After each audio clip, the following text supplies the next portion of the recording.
Okay, let's dive into this. Welcome to The Explainer. Today, we're tracking where the world's biggest tech companies are actually placing their chips. Look, we are basically watching a high-stakes chessboard right now, where billions of dollars are being moved around to fund unproven artificial intelligence, satellite internet, and literally interplanetary rockets. It's this wild story of massive financial gambles, brilliant software solutions, and the absolutely staggering debt that makes all of this physical infrastructure possible. Here is our roadmap for today. First, we've got the tech capital spending crisis. Second, the multi-agent AI solution. Third, how SpaceX funds the future. And fourth, we'll look at the risks and ripple effects. Let's move to our first chapter and see how this builds. The tech capital spending crisis, or billions on the line. To really understand the technology of tomorrow, we first have to understand the financial panic happening right now, today, 30%. That is the dramatic stock pullback we've seen on the Nasdaq from recent highs for titans like Microsoft and Meta. To put that in perspective, that's kind of like losing the entire GDP of a small country basically overnight. Why? Well, because investors are looking at these balance sheets and seeing an absolute hemorrhage of cash.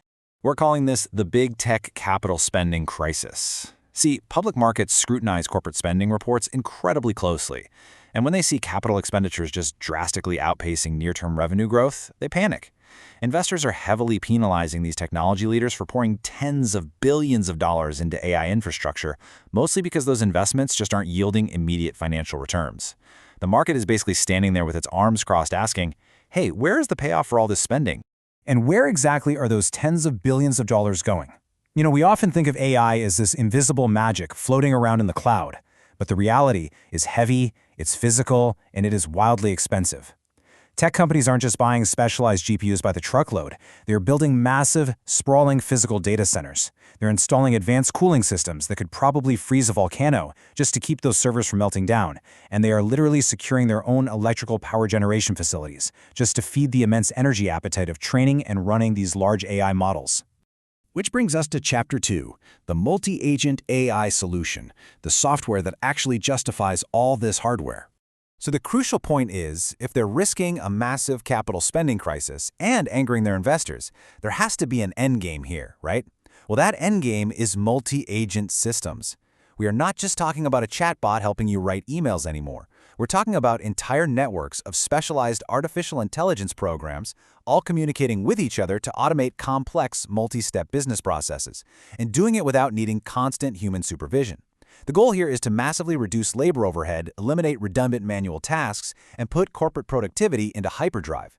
If big tech can successfully pull this off, the operational savings will more than justify the billions they're dropping on hardware. Let's actually walk through exactly how this workflow operates step by step.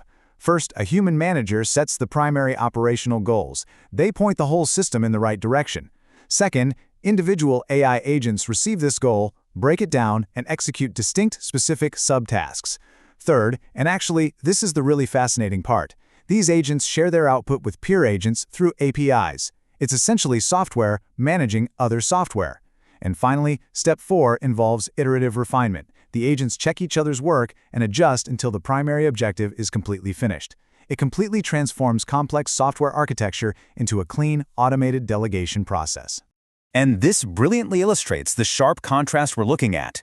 Under the old model of inefficient manual processes, execution time is super high, and human supervision has to be constant. But with multi-agent collaboration, execution time drops to low, and human supervision becomes minimal. This translates directly into how modern workplaces are soon going to handle everyday tasks. Think data analysis, customer service routing, generating complex reports. It's an absolute paradigm shift in how companies get things done. Let's shift gears to Chapter 3, SpaceX funds the future. Financing, the physical reality.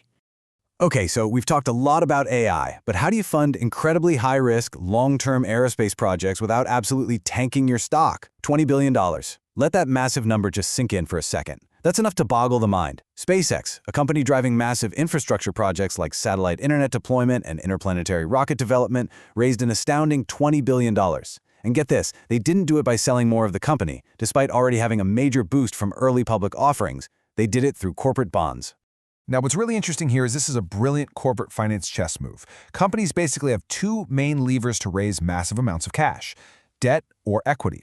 Equity means selling shares. That dilutes your ownership control and leaves the company at the mercy of stock market valuations and, of course, investor skepticism. Debt, on the other hand, means issuing corporate bonds. This is offering fixed income securities to institutional investors. The company gets the cash right now, and in return they promise regular interest payments and the return of the principal amount later on. SpaceX actively chose to take on massive debt to finance its future rather than give up control.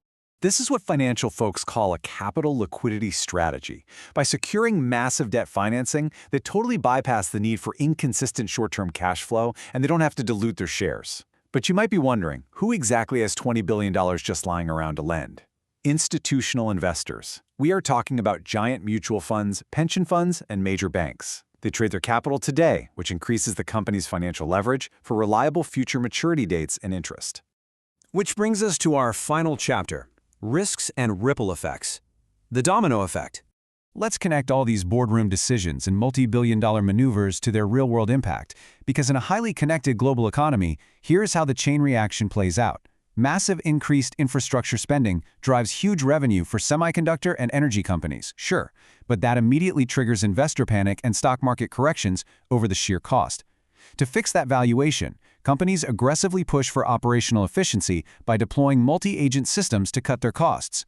And finally, to actually afford all of this physical reality without diluting their shares, they hit the final domino, expanded corporate debt, which of course increases liabilities that require massive future revenue to repay.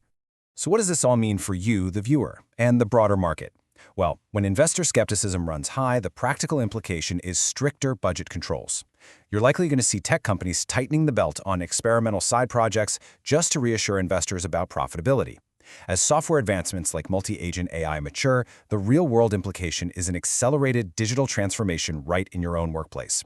And because of these massive capital needs, companies are taking on greater financial leverage, completely shifting the risk profile for long-term investors in your portfolio or your pension fund. But we have to look at the systemic vulnerabilities baked into this whole strategy. It's not all sunshine and rainbows.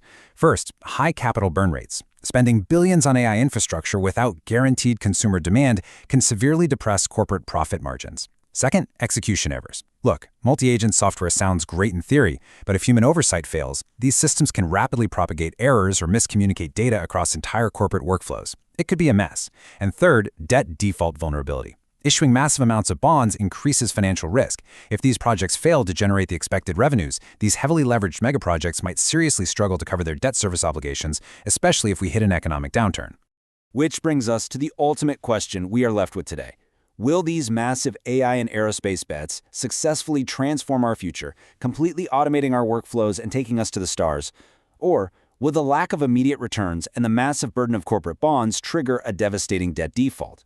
The physical infrastructure is being built right now as we speak. The AI agents are communicating, and the billions have absolutely been borrowed.